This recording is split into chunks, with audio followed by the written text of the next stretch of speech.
राधे राधे दोस्तों, कैसे हैं आप सब। आज हम जानेंगे भैया पांचब की विधि, उद्यापन और लास्ट में इस वीडियो में हम बताएंगे आपको भैया पांचम की कहानी। तो इस वीडियो पर बने रहें और अंत तक वीडियो को देखें। दोस्तों, सावन का महीना बहुत ही पावन और बहुत ही शुभ माना जाता है। इस महीने में हम जितने भी कर्म और पाप करते हैं उनका फल हमें अवश्य ही मिलता है। तो आज हम जानेंगे भैया पांचम की विधि, उद्यापन और भैया पांचम की कहानी। तो दोस्तों, इस वीडियो पर बने रहें। अगर आपको ये वीडियो अच्छा लगे तो लाइक ज़रूर कीजिएगा और कमेंट में हर हर महादेव भी बोल दीजिएगा। तो आइए जानते हैं।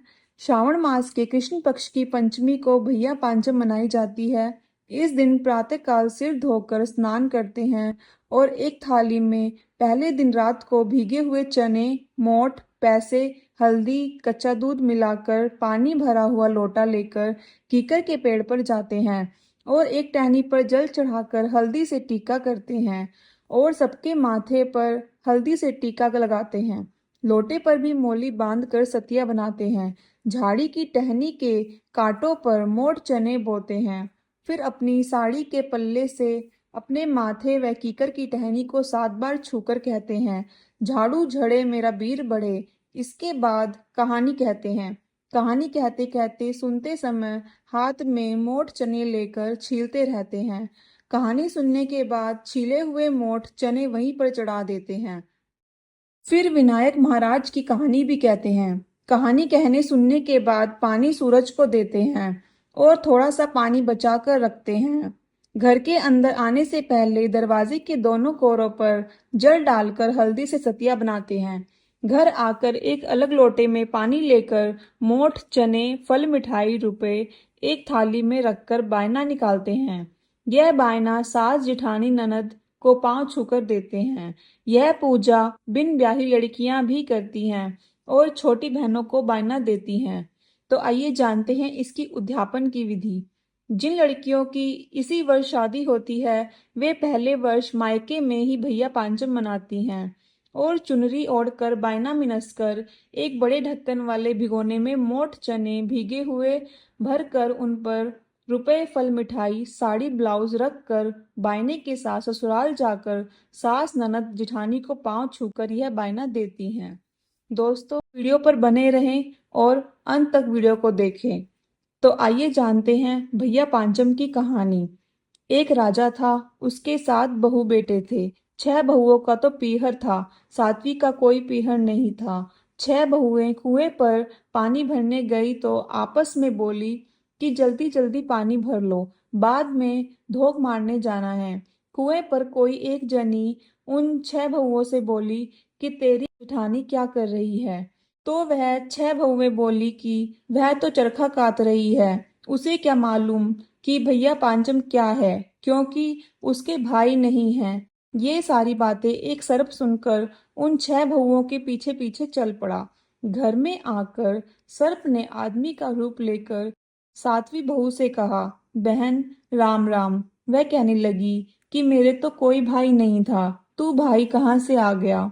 भाई बोला, बहन तेरी शादी के बाद मेरा जन्म हुआ, इसलिए तू मुझे नहीं जानती। फिर वह अपनी सास से पूछने गई कि मेरा भाई आया है, क्या करूं। तब सास ने कहा कि तेल से चूल्हा लीप ले और तेल में ही चावल चढ़ा ले। ऐसा करने पर ना तो चूल्हा सूखा और ना ही चावल पके। फिर पड़ोसन से पूछने गई और पड़ोसन के बताने पर मिट्टी से चूल्हा लीप कर पानी में चावल चढ़ाए।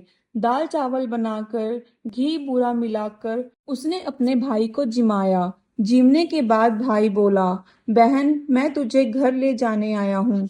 बहन को साथ लेकर जब भाई जंगल में जाकर बहन से बोला कि अब मैं सर्प बनूंगा और तुम डरना नहीं, मेरी पूंछ पकड़कर बाबी के अंदर मेरे पीछे पीछे आ जा। बाबी में पहुंचने के बाद भाई बहन बोलने लगे, हमारी बहन आई है। भाभी बोली, हमारी नंद आई है।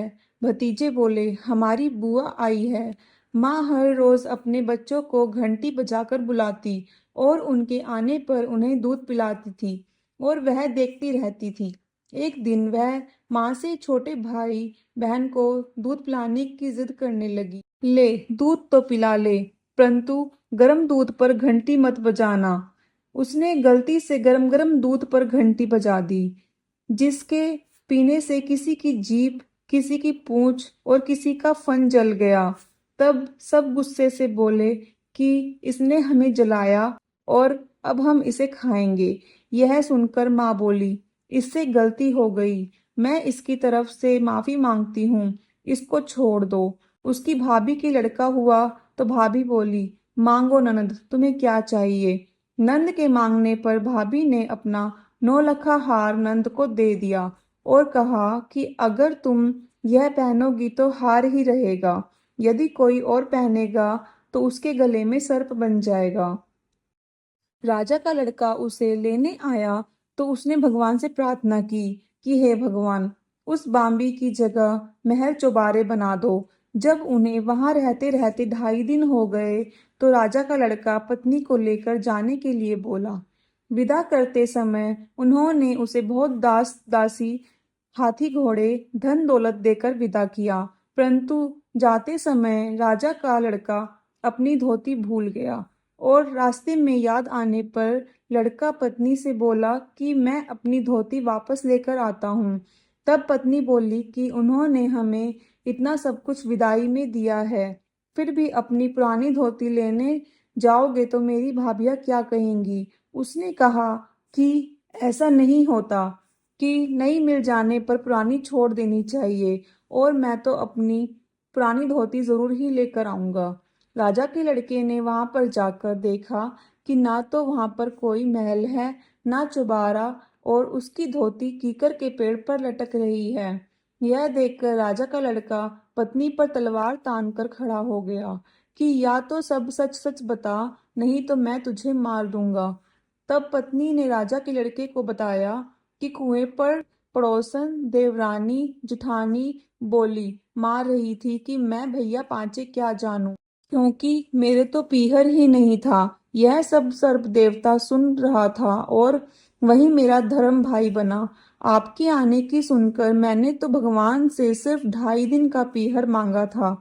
घर आने के बहुत दिनों के बाद बहू के लड़का हुआ तो उसकी नंद भी बहू के पूछने पर बोली कि मैं तो वही 9 लखा हार लूंगी जो तुम अपने पीहर से लाई हो। तब बहू बोली कि तुम और कुछ भी मांग लो, मैं सब दे दूंगी। यह मेरे 2.5 दिन के मांगे पीहर का हार है।